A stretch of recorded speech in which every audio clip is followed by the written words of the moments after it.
Thank you for holding, everybody. We're now joining Steve Shields, the head coach of UALR. UALR is the 7th seed and will play South Alabama at 7:30 p.m. on Thursday night. The game will also be available on ESPN3. If you have a question for Coach Shields, please dial *1 on your phone at this time. Again, *1 to get in the queue to ask questions of Coach Shields. Coach, while we're waiting on that, would you mind starting us off with the opening statement? You bet, Travis. We're excited to get to New Orleans and really excited about the opportunity in front of us. I think we've seen, a lot of parity in our league with Georgia State winning the championship, but I think it's going to make for a great tournament. Thank you, Coach. Our first questions come from Little Rock. Caller, please identify yourself and go ahead. Hey, Steve, it's Troy, the Democrat. How you doing? Good, Troy. How are you? I'm good. Hey, just curious, do you see any parallels as to how you're entering the tournament this year compared to that 2011 year? Well, I think we played pretty good basketball since our Texas State game here at home. Yeah. After our Monroe home loss, and I think our guys, have defended better during that stretch. I think we've rebounded the ball better, with the exception of our last game at Lafayette.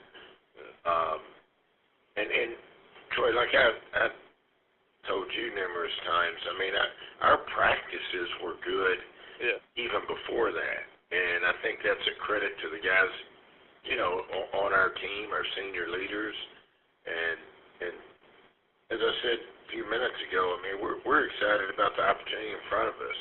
It's a new season.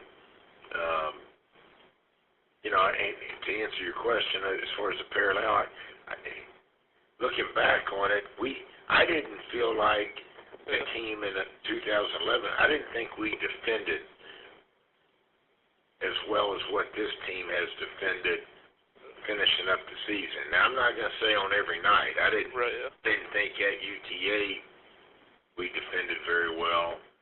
You've got to give them some credit for that as well. But I think that 2011 team, if you look at their defensive field goal percentage during those 4 games in the conference tournament, it was much better than it was during the season. And I think one of the big things that I talked to our guys about the day before our Lafayette game is, in our conference wins, our defensive field goal percentage is 40 or 41. Our three-point defensive field goal percentage is 31 versus our conference losses. We're giving up a staggering 48 and 38 from three-point line. If you kind of go back to that year again, do you recall kind of what happened between the end of that regular season and the first tournament game? Is there anything that happened in that 4 days or 5 days or whatever it was that really sparked that? And can you replicate that again, or is that really anything you can know until you get out there on the floor, Well, I think, obviously after the fact, I think Solomon Bozeman played a huge part of that. Yeah. And I'm saying after the fact, and some of the things he has shared with me, since he got into coaching, and he recognized how, despite how much we preached that defensive end, I know he had a team meeting with our coaches there leading into it, and talked about that. And I'm not sure you can pinpoint just one thing, but I feel there was a commitment on that team's part going into the tournament. And I say that I don't think that team had as many games as this team has where we've defended well. And one more, what's the key to a tournament like this where you're going to have to win, 4 games in 4 days like that team did? You probably don't want them thinking big picture like that. Do you try and kind of get them thinking just kind of, this game, South Alabama right now and go on that way? Is that kind of what you want in their minds? Yeah. We talk about, postseason tournaments and how everyone's intensity level goes up. South Alabama's intensity level will be up. Ours will be up. It's always because everybody's planning to play another day. Yeah. And our total focus is on South Alabama right now, and that's the way you've got to approach it. Otherwise, you're done. Right. Yeah. Cool. All right. Thanks, Steve. I'll see you down there. Thanks, Troy. Yep. Thank you, Troy. Our next questions come from Adam with the Monroe News Star. Adam, please go ahead.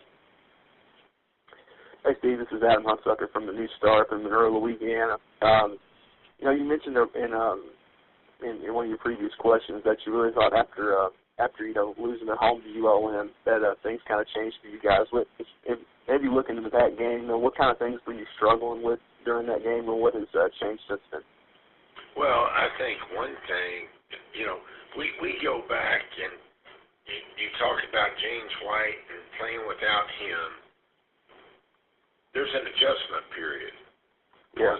I think you don't lose 12 points and 7 rebounds without it affecting your team. I think our guys have become very, very good at playing without him right now. And I think that time span is different with every team. You never know, how long that adjustment period's going to be. I didn't think our intensity, our mental focus was very good at all against Monroe. Monroe had a lot to do with that, okay? But I didn't think, and we had a 6 a.m. practice the morning after that, on that Friday before we played Texas State, and that's where we had a really good practice, and it was after that one that we did not play with Devontae Smith against Texas State due to a practice issue that morning. Mm-hmm. We played very well, and we've been without Devontae Smith since then. All right, Coach, I appreciate it. Thank you. You bet. Thanks, Adam.